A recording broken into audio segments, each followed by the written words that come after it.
Mr. Hinkleman, you can go ahead and start the recording. It is 6:02 p.m. on Tuesday, April 24th, 2020. I will call this meeting of the Miami Township, Montgomery County Board of Trustees to order. Will everybody please stand and join me in the Pledge of Allegiance?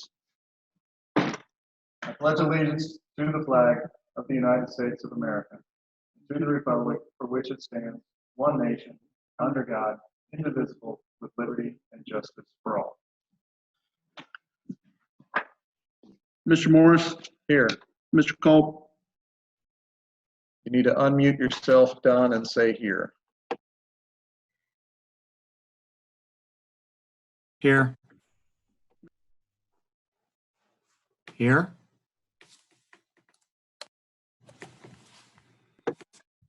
We got Don. Terry, will you unmute and press and say? Yes, I am also here. Thank you very much.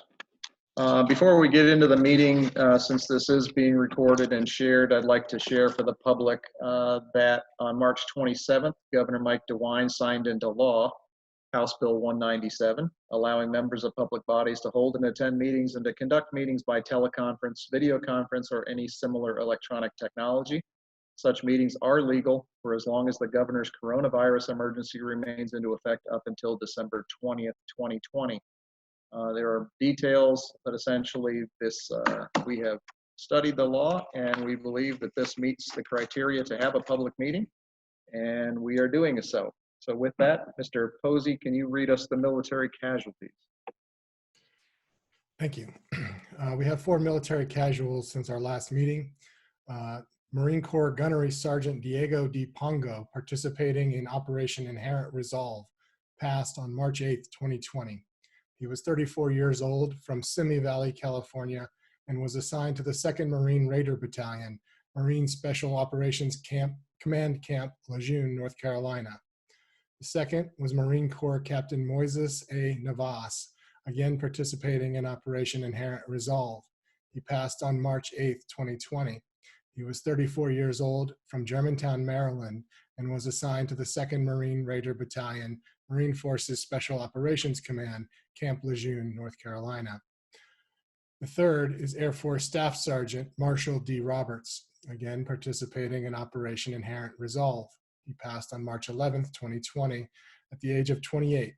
He was from Owasso, Oklahoma, and was assigned to the 219th Engineering Installation Squadron of the Oklahoma Air National Guard's 138th Fighter Wing. The final military death we're recognizing today is Army Specialist Juan Mendez Covarrubias, again participating in Operation Inherent Resolve, passed on March 11th, 2020. He was 27 years old, from Hanford, California, and was assigned to the 1st Battalion, 227th Aviation Regiment, 1st Air Cavalry Brigade, 1st Cavalry Division, Fort Hood, Texas. Thank you. Chief Stiegelmeier, will you unmute yourself and read us the first responder casualties? Good evening. The following is the first responder casualty list for the period of March 10th through April the 13th, 2020. Police Officer Brent William Perry Scrimshire, Hot Springs Police Department, Arkansas. End of watch, March 10th, 2020. Sergeant James R. O'Connor IV, Philadelphia Police Department, Pennsylvania. End of watch, March 13th, 2020. Firefighter Benjamin Lauren, Forsyth Township Fire Department. End of watch, March 13th, 2020. Police Officer Christopher Ryan, Springfield Police Department, Missouri. End of watch, March 16th, 2020. Deputy Sheriff Kentirdas Taylor, Bibb County Sheriff's Office, Georgia. End of watch, March 18th, 2020. Senior Deputy Christopher Scott Porzelius, Travis County Sheriff's Office, Texas. End of watch, March 18th, 2020. Police Officer Kaya Grant, Springdale Police Department, Ohio. End of watch, March 21st, 2020. Trooper Justin R. Schaefer, Washington State Patrol, Washington. End of watch, March 24th, 2020. Trooper Nolan James Sanders, North Carolina Highway Patrol, North Carolina. End of watch, March 27th, 2020. Sergeant Ben Jenkins, Nevada Highway Patrol, Nevada. End of watch, March 27th, 2020. Commander Greg Carnicle, Phoenix Police Department, Arizona. End of watch, March 21st or 29th, 2020. Deputy Sheriff Terrell Young, Riverside County Sheriff's Department, California. End of watch, April the 2nd, 2020. Police Officer Marco DeFranco, Chicago Police Department, Illinois. End of watch, April 2nd, 2020. Deputy Sheriff Shannon Bennett, Broward County Sheriff's Office, Florida. End of watch, April 3rd, 2020. Firefighter Michael Field, Valley Stream Volunteer Fire Department, New York.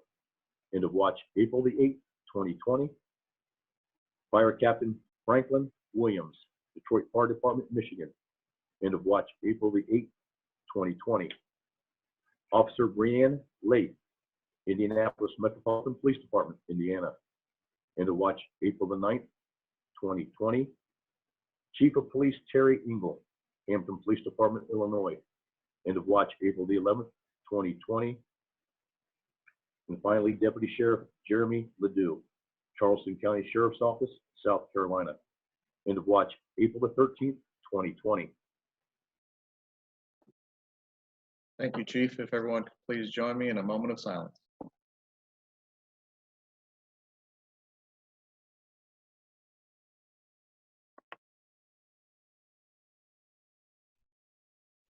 Thank you. With that, I'd ask the other trustees to unmute themselves, and I will make a motion to approve the consent agenda. Is there a second? I'll second the motion. Mr. Culp seconds. Is there any discussion? Mr. Morris, Aye. Mr. Culp, Aye. Mr. Posey, Aye. Excellent. With that, we'll move on to new business. If the trustees could mute themselves.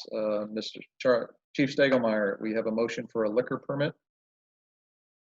Yes, sir. Good evening again. I have recently received a new permit for a liquor license from the Cajun Restaurant Dayton LLC, doing business as a hook and reel at 2564 Miamisburg Centerville Road here in Miami Township. The permit is for a D5I, and the D5I is a spirituous liquor for on-premises consumption only, beer, wine, and mixed beverages for on-premises or off-premises in original sealed containers until 2:30 a.m. After conducting all the checks into the people of this establishment, we find no reason to contest this permit. Therefore, we recommend the Board of Trustees pass a motion to approve the issuance of this liquor permit and do not request a hearing with the Department of Liquor Control. And I will answer any questions you have. Anyone has any questions for the chief on the liquor permit?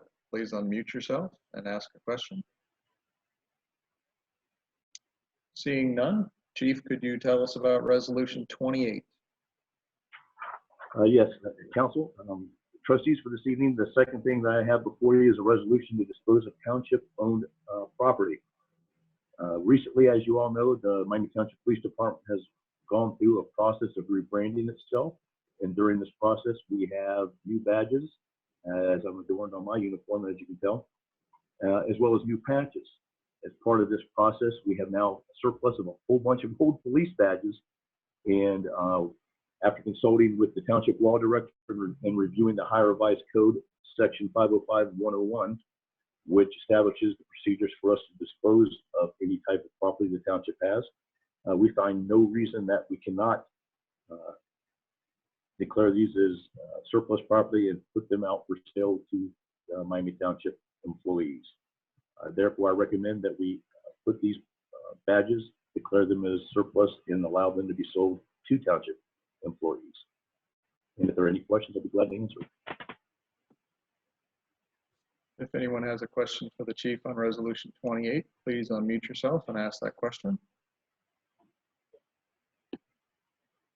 Hearing and seeing none. Mr. Mayberry, you have Resolution 29. I do. This resolution is in regards to a renewal of a land lease agreement for a portion of Cranes Run Park. We have been leasing a portion of the park from the Miami Conservancy District since the 1980s. And this is a 5-year renewal of that land lease. Thank you. Are there any questions from anyone on Resolution 29? Seeing none, Mr. Hinkleman, you have Resolution 30. Thank you. Resolution 30 is a resolution that was brought before you at the last meeting for your consideration. It is a resolution to appoint a Board of Zoning Appeals member. It is Jake Fryman. He is, you have his information. You've reviewed that. He is asking to be a member of the Board of Zoning Appeals as an alternate member. So we do have 5 full-time members at this time. But he would be the 6th and alternate member. If one of the 5 full-time members is not there, he would then be allowed to vote. If you have any questions about Mr. Fryman, we did interview him and feel he is very excited about serving his community. Does anyone have any questions on Resolution 30? Hearing none, we will move into public comments. Mr. Hinkleman, do we have anybody in the queue wishing to make a public comment? I see 2 attendees, neither of which are raising their hand to ask a question. So I do not believe that either of our attendees are interested in making a comment at this time. So just for future reference and to give those attendees a chance to respond, if we happen to do more of these public meetings and you're watching this online, the individuals that you may be hearing and seeing are the panelists, the trustees and the officers and department heads. If you are an attendee in this meeting and wish to make a public comment during the public comment period or in any future meeting when we may have a zoning meeting or a resolution, there is an option in Zoom to raise your hand. Mr. Hinkleman will then make note of that, and then you will be given time to share your public comments. So, Kyle, is still no one raising their hand? That is correct. Excellent. I will close the public comment period, and I will make a motion to approve a liquor permit for Cajun Restaurant LLC. If the other trustees could unmute themselves. I'll second. Second the motion. Heard a second from Mr. Posey. Any discussion? Mr. Morris, Aye. Mr. Culp, Aye. Mr. Posey, Aye. I'll make a motion to approve Resolution 028-2020, a resolution to declare police badges as surplus property and authorize the sale of said property to the employees of the Miami Township Police Department. Therefore, be it resolved that in accordance with Ohio Revised Code Section 505.101, that the Miami Township Board of Trustees declares the police badges as surplus equipment and authorizes the police badges to be sold under the current and former employees of the Miami Township Police Department for $150 each. Is there a second? I'll Here, go. second. Second from Mr. Posey. Any discussion? Mr. Morris, Aye. Mr. Culp, Aye. Mr. Posey, Aye. I'll make a motion to approve Resolution 029-2020, a resolution to enter into an agreement with the Miami Conservancy District to maintain a portion of Cranes Run Park for public use.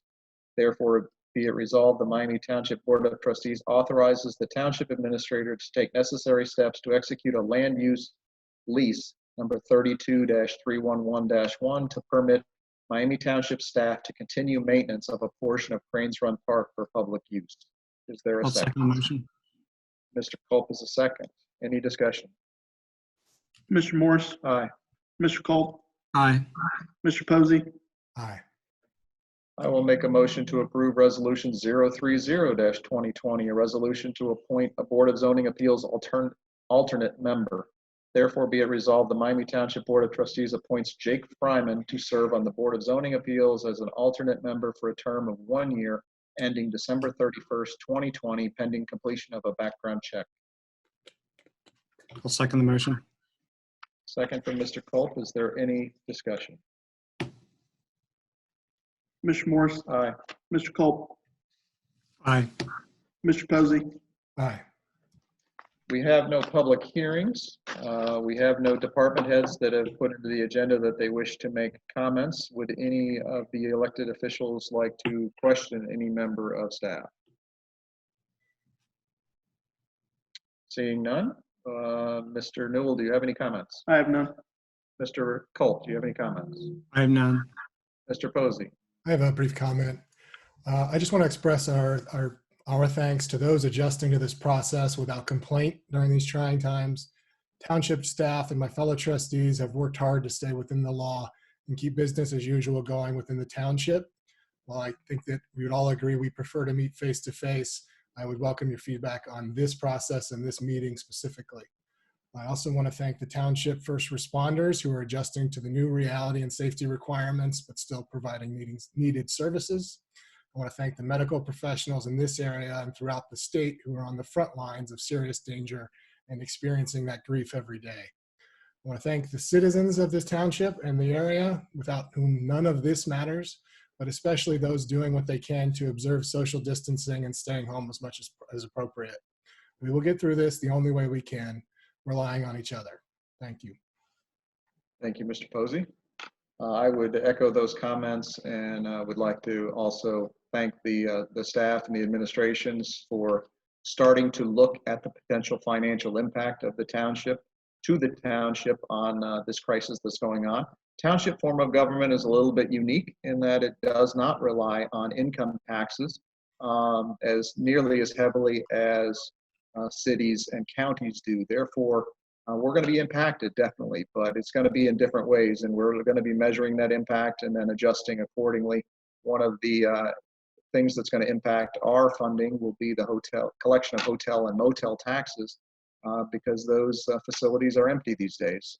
So that will be something we'll look at. And then our joint economic development districts, which collect revenue from the sales generated at places like Austin Landing, where a lot of the retail stores are closed. So there will be a definite impact, and we will be evaluating. And as trustees, you can know that we will make adjustments as needed to continue the services of this township. So thank everybody for attending. We have no work sessions. We have no executive sessions.